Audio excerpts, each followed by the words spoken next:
Assalamualaikum warahmatullahi wabarakatuh. Selamat siang dan salam sejahtera bagi kita semua. Pada kesempatan kali ini, kami dari kelompok PPAPK Sore akan mempresentasikan hasil diskusi kami mengenai topik National School Food Program atau NSFP, yaitu yang berasal dari negara Kanada. Sebelumnya, kami beranggotakan 7 orang, diantaranya yaitu Septiani Ananda Formula Meta, Cecilia Jenny, Nurhazlina, Vincentius Julian Hendra Saputra, Rimelda Cynthia, Mirna, dan yang terakhir yaitu Ira Fitriani.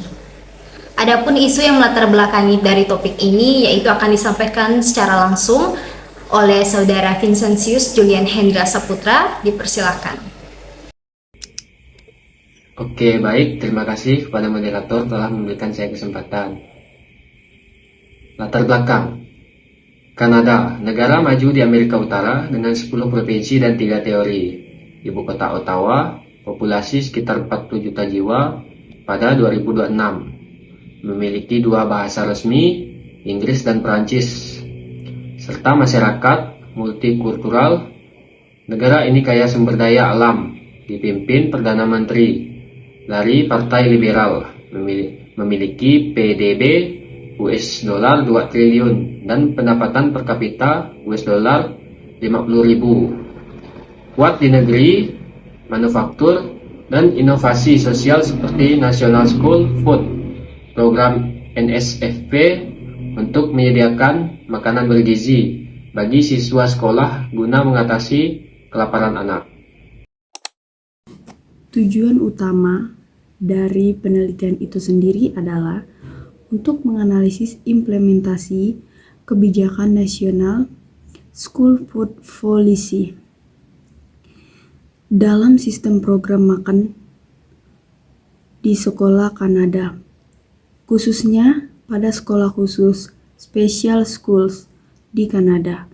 Kebijakan ini yang dirilis pada Juni 2024 oleh pemerintah Kanada bertujuan untuk memberikan akses makanan sehat universal bagi anak-anak sekolah, untuk mendukung pembelajaran, pertumbuhan, dan kesejahteraan mereka, dengan investasi CAD 1 miliar selama 5 tahun dan menargetkan hingga 400.000 anak tambahan setiap tahun.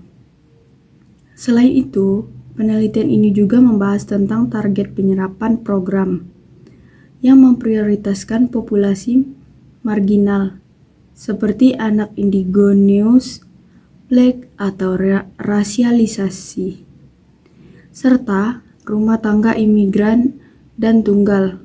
Manfaatnya meliputi peningkatan kesehatan gizi, pengembangan keterampilan, literasi makanan, perilaku makan sehat, dan pengurangan limbah makanan melalui pendidikan hands-on dan menu yang melibatkan siswa. Secara keseluruhan, kebijakan ini tidak hanya untuk menghemat biaya, melainkan untuk memperkuat ekonomi lokal dan hasil pendidikan dengan memerangi kelaparan di sekolah. Selanjutnya, konsep pendekatan National School Food Policy NSFP yang diterbitkan pada Juni 2024 telah menetap 6 prinsip panduan, yaitu universal, program terbuka bagi semua siswa tanpa diskriminasi, health promoting, yaitu makanan harus bergizi dan selaras dengan Canada Food Good, respectful and non-stigmatizing, yaitu program yang tidak boleh mempermalukan penerima manfaat. Sustainable, yaitu program yang memperhatikan dampak lingkungan dan berkelanjutan ekologi. Connected to local community, yaitu mengutamakan pangan lokal. Musiman dan berkelanjutan, serta comprehensive, yaitu yang mengintegrasikan pendidikan gizi dalam kegiatan sekolah ESDC 2024. Kebijakan ini berfokus pada peningkatan akses pendidikan makanan bergizi, pengurangan kerawanan pangan, dan dukungan terhadap sistem pangan yang berkelanjutan. Melalui pendanaan pedoman gizi, kemitraan dengan berbagai pihak, pendidikan gizi, pengadaan makanan lokal, dan evaluasi program. Kebijakan ini berupaya memberikan dampak positif pada kesehatan anak, meningkatkan kinerja akademis, dan mendukung komunitas lokal. Implementasi program bervariasi di seluruh provinsi dan teritori dengan tantangan utama meliputi pendanaan yang berkelanjutan, infrastruktur yang memadai, dan keterlibatan yang luas dari semua pemangku kepentingan. Secara keseluruhan, kebijakan ini merupakan upaya penting untuk memastikan bahwa semua anak memiliki kesempatan untuk tumbuh dan berkembang secara optimal. Baik, selanjutnya itu ada aktivitas program. Nah, program di Kanada ini menyediakan makanan sehat seperti sarapan, makan siang, dan cemilan bergizi. Nah, di Ontario, Canada Student Nutrition Program atau yang disebut dengan SNP didukung dana dari National School Food Program atau yang disebut dengan NSFP. Nah, mereka berhasil melayani sekitar 745 juta siswa setiap hari pada tahun ajaran 2022 sampai 2023. Nah, itu naik dari 687.855 juta siswa per hari di tahun sebelumnya. Nah, menurut kesepakatan Kanada Ontario NSFP tahun 2024. Nah, selain itu, program ini juga mencakup First Nation Student Nutrition Program atau yang disebut dengan FNSENP yang khusus membantu 41 mitra masyarakat adat di Ontario.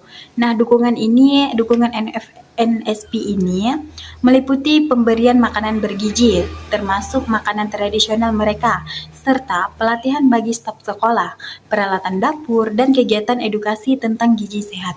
Nah, inisiatif ini bertujuan untuk meningkatkan akses nutrisi anak sekolah, terutama kelompok rentan, untuk mendukung kesehatan dan prestasi belajar. Nah, target penerima manfaat di Kanada ini adalah seluruh kelas 12. Nah, dengan prioritas pada siswa dari rumah tangga, rawan pangan, komunitas indigenous, komunitas terpencil dan wilayah utara, serta kelompok terpinggirkan secara sosial dan ekonomi. Prinsip universal access memastikan program ini tidak hanya menyasar pada siswa miskin untuk mencegah stigmatisasi sosial. Konsultasi yang melibatkan anak-anak langsung juga menunjukkan bahwa mereka menginginkan program yang dapat menjangkau semua siswa, karena sebagaimana diungkapkan pada salah satu peserta Everyone Matters ESDC 2023. Nah, mekanisme evaluasi sedang dalam tahap pembangunan. ESDC telah menginisiasi oleh Statistik Kanada pendanaan riset melalui Partnering for Impact Cattle Grant, bersama Canadian Institute of Health Research, serta konsultasi nasional pada Januari sampai Februari 2025 untuk mengidentifikasi adanya kesenjangan data dan prioritas riset. Baik, selanjutnya saya akan menjelaskan mengenai apa saja sih yang harus dikembangkan dari program MBG yang ada di Indonesia. Sebelumnya kita udah telusuri apa saja sih dampak positif dari school food yang ada di Kanada dan apa saja sih yang harus kita kembangkan yang ada di Indonesia. Kita lihat bahwa di Kanada memiliki peningkatan school food yang sangat menarik dan sangat bermanfaat bagi siswa maupun mahasiswa yang ada di sana.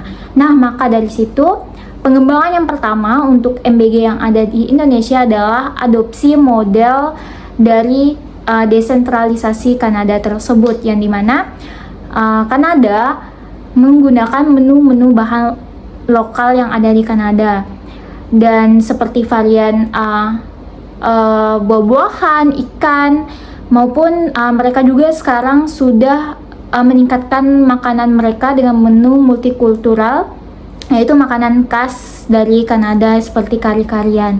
Nah, maka dari itu perlunya juga penyesuaian bahan pangan lokal yang sesuai dengan kabupaten-kabupaten yang ada di Indonesia. Misalnya di Kalimantan, khususnya di Kalimantan Barat, itu banyak sekali makanan ikan air tawar yang memiliki manfaat bagus untuk tubuh para anak-anak yang ada di Indonesia. Nah, yang kedua itu adalah bangun infrastruktur pendukung. Banyak sekali kasus-kasus bahwa dari pihak sekolah mengembalikan makanan-makanan ke pihak MBG karena makanan tersebut tidak layak dikonsumsi karena makanan tersebut busuk. Nah, maka dari itu perlunya ada pembangunan infrastruktur pendukung seperti gudang pendingin untuk menyimpan makanan yang mungkin saja bisa kita berikan di keesokan hari seperti buah-buahan dan sayur-sayuran yang bisa kita buat di keesokan harinya. Nah, yang ketiga itu ya tentunya ada perkuat monitoring digital. Nah, kita perlu gunakan aplikasi pelaporan real time seperti Provinsi Kanada ini untuk track kualitas makanan dan nutrisi. Jadi di Kanada itu punya monitoring digital untuk masyarakat gimana sih nanti penilaian mereka di luar sana, apakah menu-menu yang diberikan itu udah cocok, nggak sesuai, nggak sama manfaat yang kita berikan kepada siswa-siswa di school di Kanada tersebut. Nah, hal tersebut perlu banget diterapkan di Indonesia. Bagaimana banyak sekali kan orang tua yang komplain dengan menu-menu MBG. Nah, kita juga perlu nih mengembangkan tentang pelaporan monitoring ini kepada orang tua siswa maupun dari pihak sekolah. Apakah menu-menu yang diberikan ini udah sesuai nggak sih ini manfaatnya untuk para siswa? Next, slide selanjutnya akan dijelaskan oleh teman saya. Nah, dari materi yang udah disampaikan tadi, dapat kita simpulkan bahwa kebijakan National School Food Policy Kanada ini berhasil karena menggunakan model desentralisasi, yang dimana pemerintah pusat memberikan dana secara tepat sasaran dan provinsi mengelola sesuai kebutuhan daerah dengan fokus nutrisi lokal. Sehingga hasilnya jutaan siswa terlayani dengan baik meski ada tantangan adaptasi wilayah. Nah, yang paling penting, kunci sukses program ini yang pertama yaitu infrastruktur dapur sekolah yang memadai dan kemudian pengawasan berkelanjutan setiap hari. Nah, secara implikatif, pengalaman Kanada ini memberikan pelajaran berharga bagi negara berkembang, seperti negara kita yaitu negara Indonesia, yang dimana kita bisa mengimplementasikan program makan gizi gratis atau yang biasa kita sebut dengan EBG dengan kemitraan lokal dan pelaporan digital, sehingga menurunkan angka stunting dan meningkatkan prestasi belajar anak. Keberhasilan NSFP dapat menjadi contoh bagi program yang sedang berlangsung di Indonesia, yaitu program makanan bergizi gratis atau MBG. Pastinya dengan pengelolaan yang melibatkan daerah, pemanfaatan bahan pangan lokal, serta pengawasan yang berkelanjutan agar program dapat berjalan secara efektif dan pastinya berdampak pada peningkatan gizi pada anak sekolah. Demikian yang dapat disampaikan oleh kelompok kami. Kami mohon maaf sebesar-besarnya apabila ada salah dalam penyampaian maupun bertutur kata. Wassalamualaikum warahmatullahi wabarakatuh. Terima kasih.